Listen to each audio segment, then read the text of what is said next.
Setiap hari kita pastinya memikirkan masa depan, karir, dan kenyamanan hidup. Kita sering lupa akan jejak-jejak kotor yang kita tinggalkan di sudut-sudut kota Jember.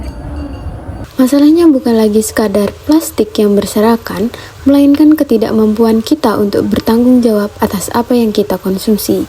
Kita menganggap bahwa setiap sampah sudah keluar dari pintu rumah dan berpindah tempat ke pembuangan sementara, maka masalah kita sudah selesai. Padahal, egoisme kolektif inilah yang menjadi akar dari bencana ekologis yang sedang mengintai tanah kelahiran kita. Nah, jika kita membuka mata secara lebih lebar dan melihat kenyataan yang ada di lapangan, nah, kondisi di dunia saat ini itu sudah berada di titik nadir. Nah, seperti yang data real kita menyatakan bahwa seperti sampah yang ada di belakang saya itu memperlihatkan bahwa sampah yang ada di Jember ini sudah mencapai angka di atas 1.000 ton per hari. Dan TPA ini berada di TPA Pakusari, di mana TPA ini sudah terancam akan ditutup oleh dinas pemerintahan karena TPA ini menerapkan praktik sampah terbuka. Seperti kita bisa melihat contoh di belakang saya ini, tumpukan sampahnya sudah setinggi 35 meter. Dampak dari sampah tersebut tidak lagi abstrak, melainkan nyata dan mengerikan. Air lindi dan tumpukan sampah yang ada di TPA Pakusari ini telah menyumbat saluran irigasi warga dan menyebabkan setidaknya 10 hektar lahan pertanian yang ada di sekitarnya mengalami gagal panen. Nah, ironisnya karena TPS-TPS di perkotaan sudah overload, sebagian masyarakat tersebut mengambil jalan pintas yang merusak, seperti melempar sampah ke sungai atau bahkan membakarnya di pekarangan. Nah, sebenarnya kita pada saat ini tuh sedang mengubur diri kita sendiri ke dalam racun.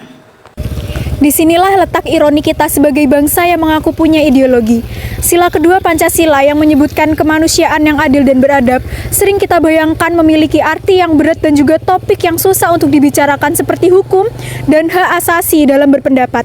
Padahal, seperti yang kita bayangkan, di belakang ini merupakan salah satu contoh bahwa manusia kurang memiliki adab.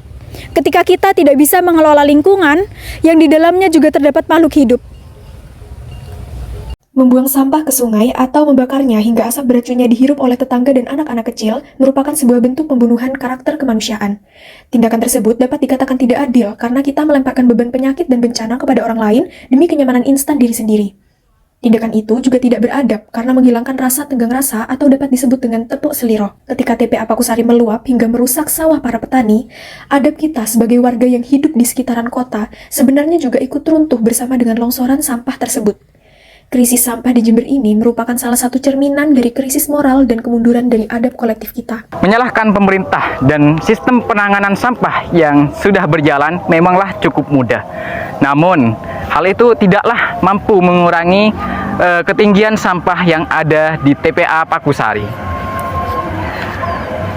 Maka dari itu, penanganan peduli terhadap sampah haruslah dimulai dari diri kita pribadi dan dimulai dari ruang lingkup kita yang paling privat sekalipun, yakni rumah kita sendiri. Langkah sederhananya adalah menerapkan etika konsumsi, kurangi penggunaan plastik sekali pakai, dan mulailah memilah sampah organik serta anorganik dari dapur sendiri sebelum dibawa ke TPS. Sampah organik bisa diselesaikan di tingkat rumah tangga menjadi kompos, sehingga mengurangi beban volume sampah harian secara drastis. Media sosial jangan hanya dijadikan tempat memamerkan gaya hidup, melainkan ruang untuk memulihkan adab yang penuh tadi.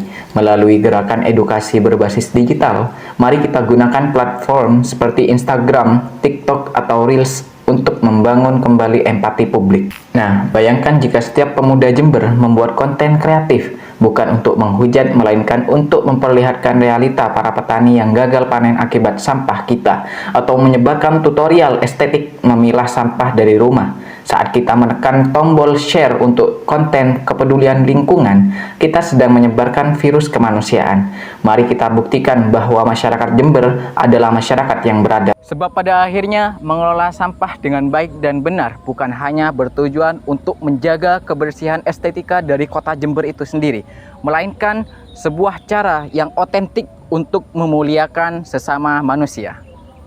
Sekian dari kelompok 1 kelas Pancasila 07. Mari kita jaga lingkungan kita dengan baik sebagai penerapan Pancasila sederhana kita dalam kehidupan sehari-hari. Terima kasih.